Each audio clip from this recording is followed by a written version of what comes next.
ये मुझे अफसोस से कहना पड़ता है, हमारे पाकिस्तान में ऑर्गेनिक मैटर बहुत ही कम है।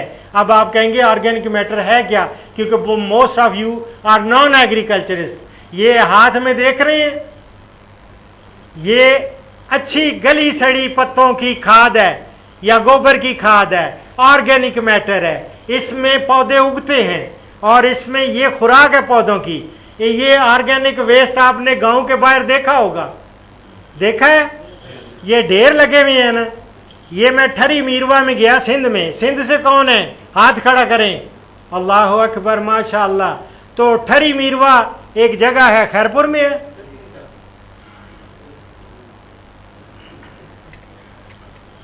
ठरी मीरवा के एक गांव की तस्वीर है, लेकिन ऐसे गांव हर जगह आपको मिलेंगे और ऐसे ऐसे ढेर आपको मिलेंगे। मेरा बचपन भी इन ढेरों पे खेलते हुए गुजरा है। मुझे इसलिए पता है कि ये ढेर है, हमें पता ही नहीं है कि इनकी अफादियत क्या है और इनको कैसे हमने इनको इस्तेमाल में कैसे लाना है।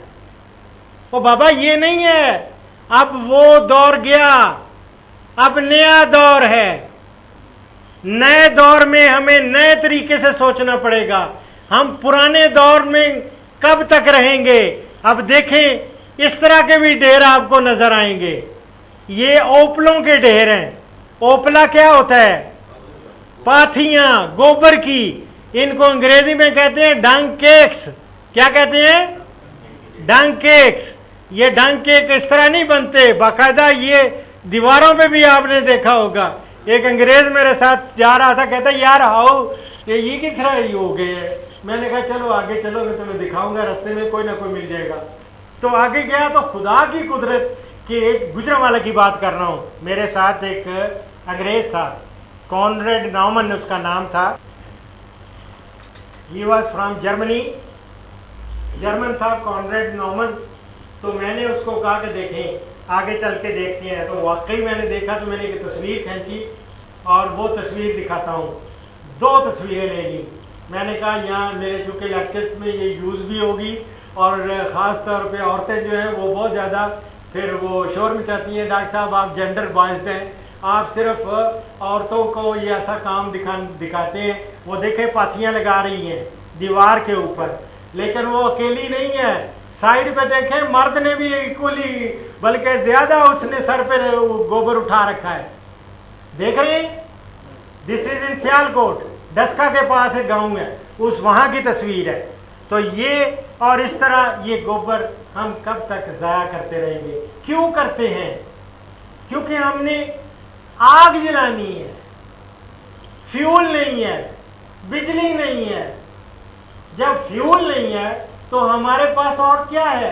हम वही इतनी यूजफुल चीज को, और नॉलेज नहीं है, सबसे बड़ी बात नॉलेज नहीं है।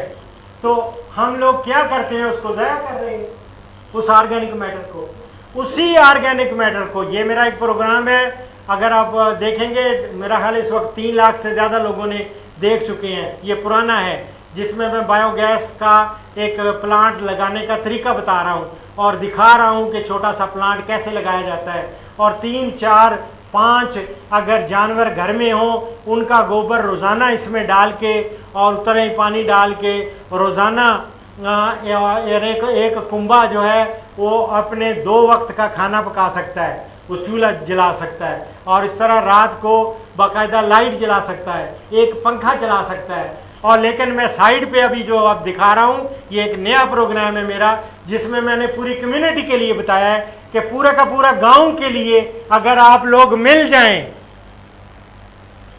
बात है यूनिटी की।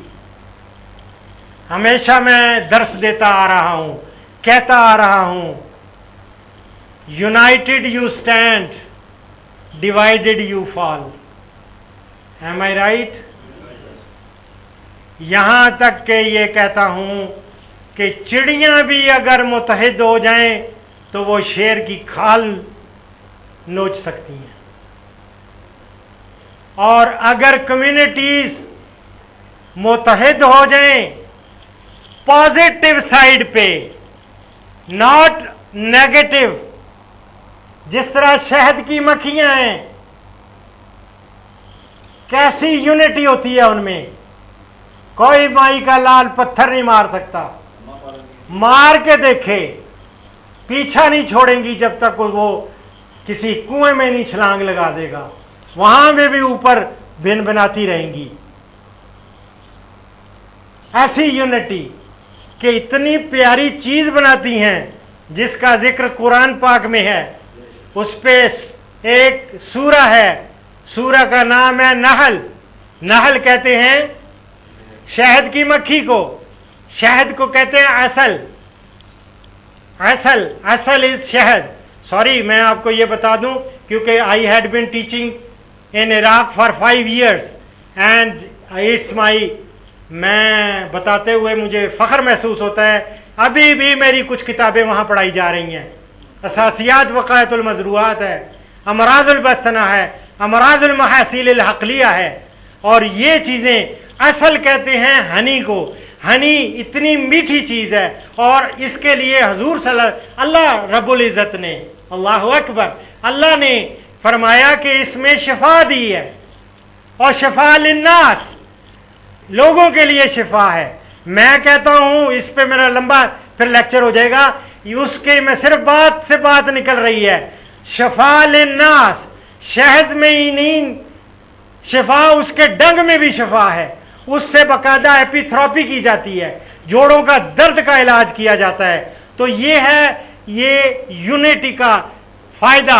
यूनिटी से बड़ी प्यारी चीजें बनती हैं। अगर फार्मर्स यूनाइटेड होके सारे, अगर वो इनका गोबर इकट्ठा कर लें और इस तरह के प्लांट्स लगाएं तो पूरे के पूरे गांव को बिजली मिल सकती है, उनको उनके चूल्हे जल सकते हैं।